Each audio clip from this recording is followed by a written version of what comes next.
রাসূল সাল্লাল্লাহু আলাইহি সাল্লাম বলেন, তোমরা সব সময় ওযু করো, কারণ কিয়ামতের দিন ওযুকারী তাদের হাত পা উজ্জ্বল থাকবে।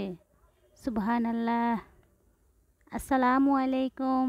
আমি মিরানাস ওয়ার্ল্ড থেকে আপনাদের সবাইকে নতুন একটা ভিডিওতে ওয়েলকাম জানাচ্ছি।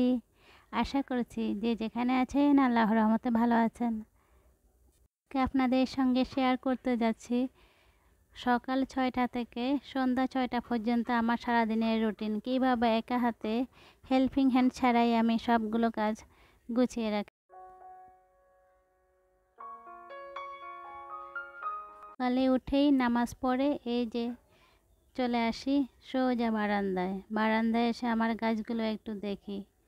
আমার কাছে খুবই ভালো লাগে যখন নামাজ পড়ার পরে একটু বারান্দায় আসে, আমার গাছগুলো দেখি মন শান্তি হয়ে যায়। আমি রাতে শোয়ার আগেও কিন্তু গাছে পানি দিই, যদিও সন্ধ্যার সময় একটু দিই।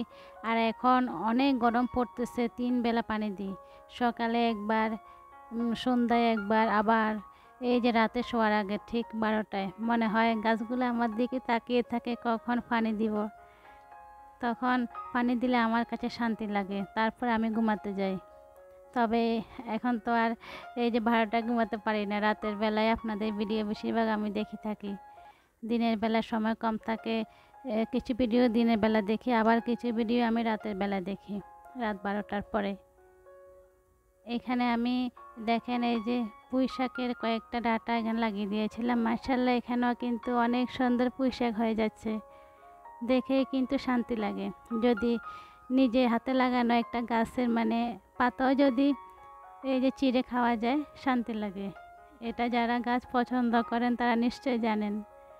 আমার বারান্দা 2টাই আছে, একটার মধ্যে পুরোটাতেই আমি এই যে গাছ লাগিয়ে দিলাম, আর একটার এক কর্নারে কাপড় শুকানোর জন্য জায়গা রেখেছি, আর এক কর্নারে আবার গাছ লাগিয়েছি।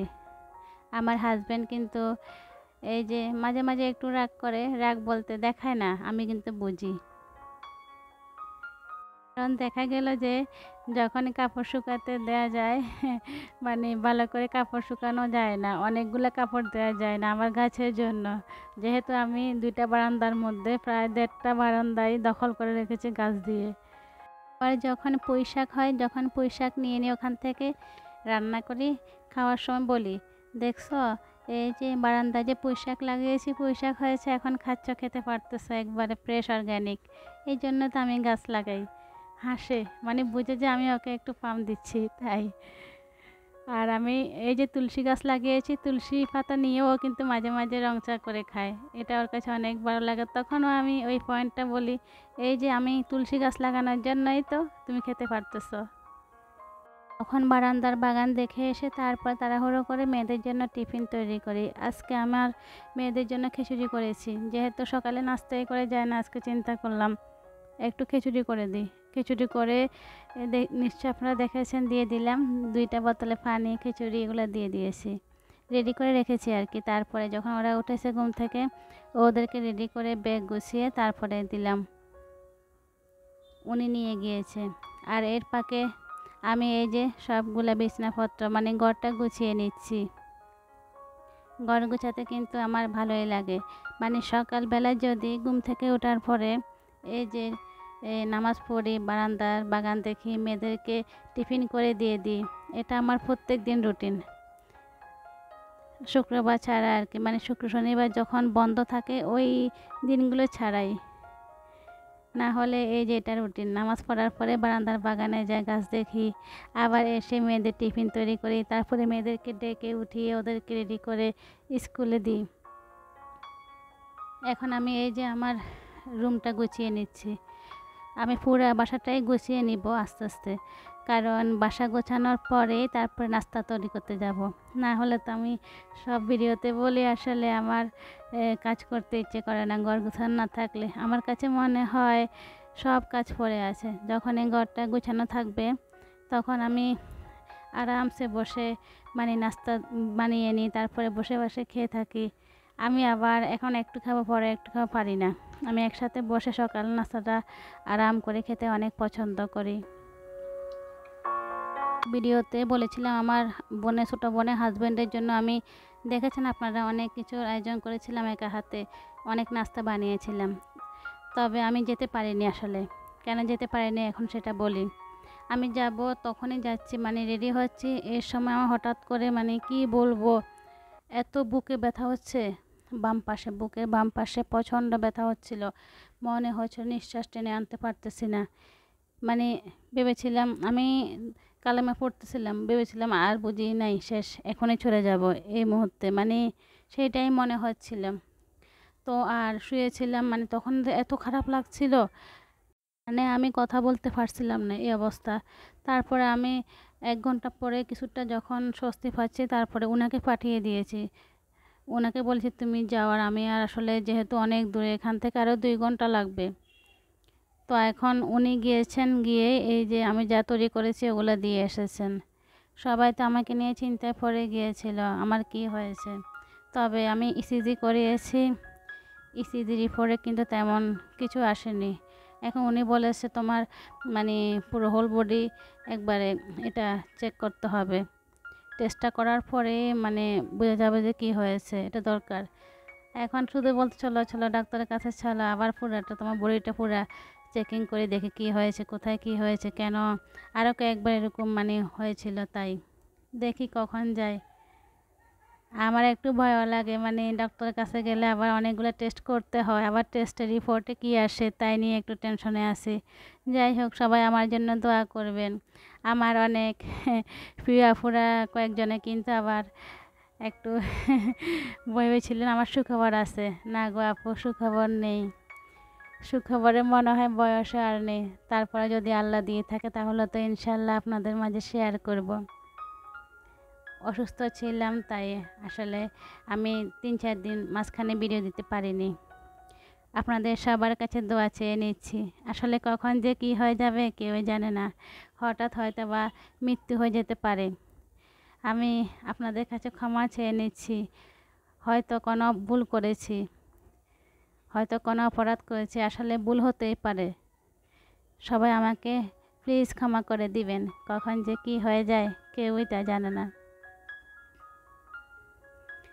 কথা বলতে বলতে আমি এই যে এখানে প্রথমে ঘর গুছিয়ে অফ ক্যামেরা নাস্তা বানিয়েছি, খেয়েছি। তারপরে এই যে পাউরুটির জন্য আমি ডো তৈরি করে রেখেছিলাম, নিশ্চয়ই খেয়াল করেছেন। তারপরে পাউরুটির ডো তৈরি করে রেখে এখন এই যে রান্না করতে চলে এলাম। এর মাঝে কিন্তু আমার মেয়েরাও চলে এসেছে, ওরও গোসল করে আবার আরেকটু হালকা পাতলা নাস্তা করেছে। আর আমি রান্না বান্না শুরু করে দিয়েছি। এখন বাজে দুপুর এই যে 12:30। তাড়াহুড়ো করে, আসলে এখন যেহেতু অনেক গরম পড়তেছে, তাড়াহুড়ো করে রান্না করতেছে। এখানে আমি ডাল দিয়ে সজনে রান্না করেছি। তারপরে এই যে দেখেন এখানে মুরগি রান্না করতেছি। আজকে কেন জানি খুবই ইচ্ছে করতেছে ব্রয়লার মুরগি খাওয়ার জন্য। ওনাকে বলেছি, আমার ভিডিওটা কিন্তু গতকালকের ভিডিও, গতকালকে ভিডিও দেওয়ার কথা ছিল কিন্তু দিতে পারিনি, ভয়েস দেওয়ার সময় পাইনি, তাই সেই জন্য আজকে এটা আপলোড করতেছি। এই যে দেখেন মুরগিটা কিন্তু একবারে আমি মানে ঝোল রাখবো না, একবারে বোনা করে রান্না করব। ব্রয়লার মুরগি একদম বোনা করে রান্না করলে খেতে কিন্তু ভালো লাগে। উনি কিন্তু ব্রয়লার মুরগি আনতে চান না, শুধুমাত্র চিকেন ফ্রাইয়ের জন্য আনা হয়, না হলে ব্রয়লার মুরগি রান্না করা হয় না। যেহেতু উনি খান না, বাচ্চারাও মানে রান্না খেতে চায় না, চিকেন ফ্রাইটা তো খায়। তবে আমার আজকে ইচ্ছে করতেছে একটু ব্রয়লার মুরগি ঝাল ঝাল করে, মানে একবার বোনা করে খেতে। আর উনি একদম কচি ডাঁটা শাক নিয়ে এসেছেন। ডাঁটা শাক আমি ভালো করে, প্রথমে আমি সব শাকই মানে পরিষ্কার করে রেখে ধুয়ে তারপরে কুচি করে নিই, ওইটা আমি ভেজে নিচ্ছি। আর ডাল দিয়ে সজনে রান্না করেছি, এটাই আজকে দুপুরে খাওয়ার। ঝটপট রান্না করে ফেলি। রান্না করার পরে ইচ্ছে করে আমার, যেহেতু 3টা চুলা, 3 চুলায় রান্না বসা দিতে, মাঝে মাঝে এটাই করি, 3 চুলায় রান্না করে চলে যায়। প্রচণ্ড গরম পড়তেছে, রান্নাঘরে অনেক গরম। একটা জিনিস আপনাদের সঙ্গে আজকে শেয়ার করি, যখনই রান্না করি আমার হাজব্যান্ড আমার জন্য মানে ঠান্ডা পানি দিয়ে, চিয়া সিড দিয়ে, একটা লেবু দিয়ে, মানে আরও 2-1 রকম জিনিস দিয়ে, কী দিয়ে যেন তুকমা, মানে তারপরে এই যে ইসুগুল বসি সব কিছু দিয়ে একটা স্পেশাল শরবত তৈরি করে আমার জন্য রান্না করে নিয়ে আসেন। এটা আমার কাছে অনেক ভালো লাগে। উনি বুঝে যে রান্না করতে অনেক কষ্ট, মানে আমার গরম লাগতেছে বলা লাগে না, উনি নিজেই এই শরবতটা তৈরি করে আমাকে দেয়, তখন তো অনেক শান্তি পাই। যাই হোক, উনি বুঝেছেন আমার কষ্টটা, এতেই কিন্তু অনেক শান্তি। দেখেন শাকটা কিন্তু ভেজে নেওয়া হয়ে গিয়েছে। দুপুরের খাওয়া দাওয়া করে নিয়েছি। তারপরে আমি যে এই সকালে যে ডো তৈরি করেছি পাউরুটি বানানোর জন্য, এখন আমি দেখেন বার্গার বান বানাচ্ছি। তারপরে এই যে লম্বা করে একটু বান বানাচ্ছি। দেখেন মাশাআল্লাহ বানগুলো কিন্তু অনেক সুন্দর হয়েছে। আসলে পুরো রেসিপি কিন্তু শেয়ার করি না, তাহলে ভিডিও বড় হয়ে যাবে। এমনিতেও আজকে ভিডিওটা অনেক বড় হয়েছে। প্লিজ সবাই একটু ধৈর্য সহকারে দেখবেন। দেখেন অনেক সফট হয়েছে এই যে বানগুলা। এই বানগুলো আমার আম্মা খেতে অনেক পছন্দ করেন। এখন তো কিছুই করার না, আম্মা চলে গিয়েছে। দেখেন এখানে আরেকবার বসেছে লম্বাগুলা। আমার হাজব্যান্ডও এই যে আমার হাতের এই বানগুলা খেতে খুবই পছন্দ করেন, তাই ওনার জন্য আমি তৈরি করি। আসলে উনি আমার সুখ দুঃখ বুঝেন, তা আমিও ওনার পছন্দ মতো জিনিসগুলো তৈরি করার চেষ্টা করি সব সময়।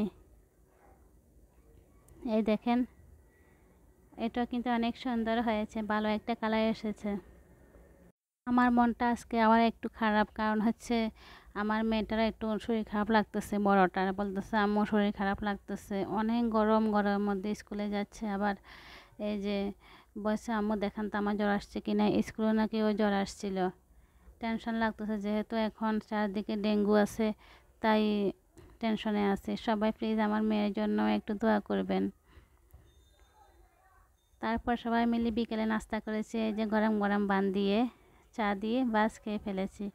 ওদেরকে দুধ বানিয়ে দিয়েছি। আর এই যে দেখেন এখানে সূর্য ডুবে যাচ্ছে। সন্ধ্যা 6টার ঠিক একটু আগের সময় এটা, যেহেতু 6টায় এখন সূর্য মাগরিবের সময় হয়ে যায়। 6টা বাজার ঠিক 15 মিনিট আগ পর্যন্ত এই যে এই দেখেন এই সময়টা, এখন দেখেন চকচক করতে সূর্যটা। আমার আজকে এই ভিডিওটা আপনাদের কেমন লেগেছে অবশ্যই কমেন্টস করে জানাবেন। আজকে একদম সকাল 6টা থেকে সন্ধ্যা 6টা পর্যন্ত আপনাদের সঙ্গে ভিডিওটা শেয়ার করলাম। সারাদিনের ভিডিও, আমার সারাদিনের কাজকর্ম আপনাদের কেমন লেগেছে কমেন্টস করে জানাবেন প্লিজ।